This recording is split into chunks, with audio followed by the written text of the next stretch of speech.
The first question, why did you choose this place?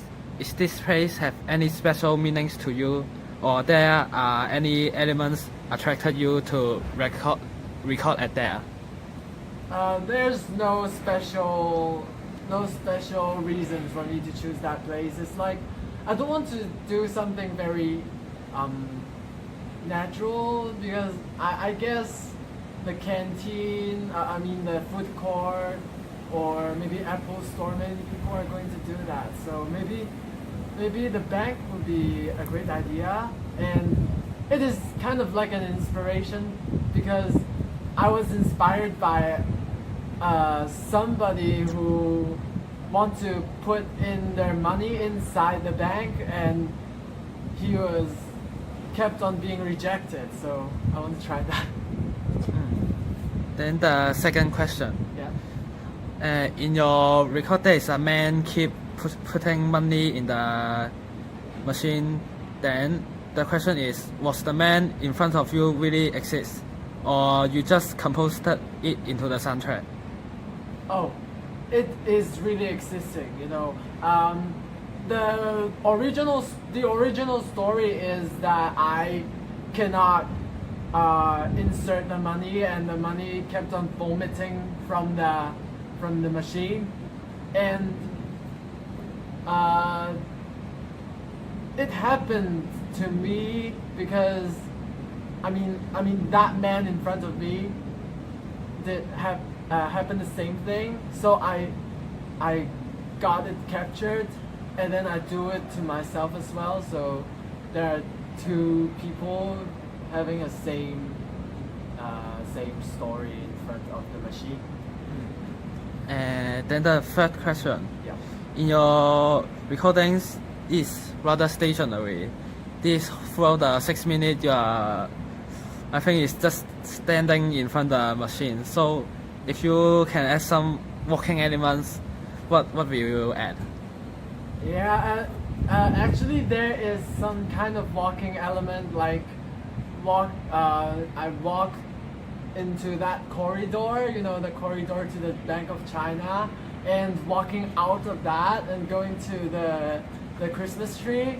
Well, if I have to add some more, it's like maybe I walk around the Christmas tree because I'm getting bored in that scenario.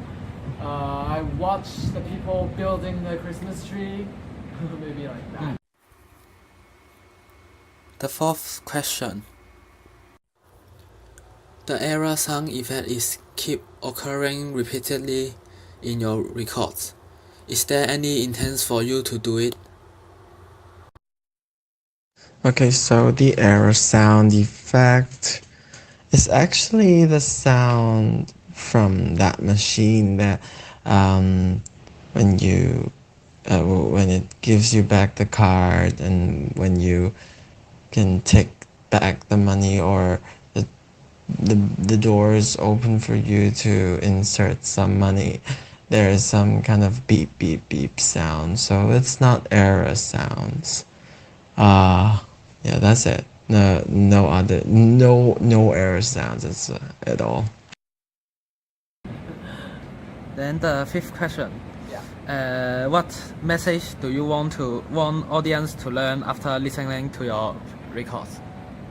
Oh, it's just don't be too rush, Hong Kong people. That's great. Then the sixth question. Yeah. In what way did generative works influence your work? Oh, her works are like telling a story in a library. There's something happened when she is recording her artwork, so it inspired me to do a story as well. Then the seventh question.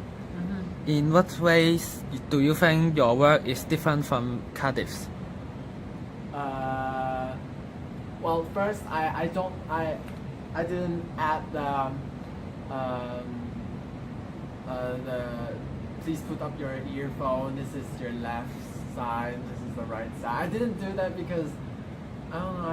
I think that's Janet Cardiff's like style, and I have my own style, and I want to put my own style in it.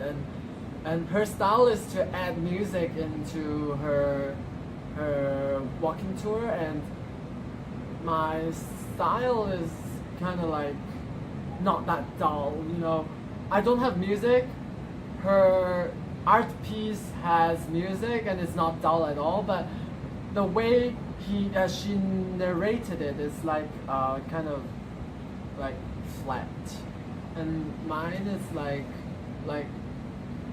my personality. I like making jokes or like making fun, something like that. Then the last question.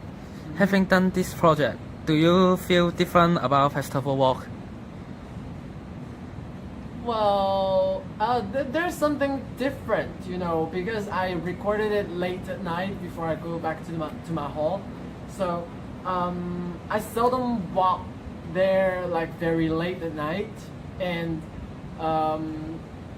it is very special. That night I saw them building the Christmas tree, so it's kind of different. And you know, usually festival walk is like full of people, like many mainlanders and many students, many office people, and at that moment, like there are only CDU students, maybe, you know, and not many people, so it's kind of different.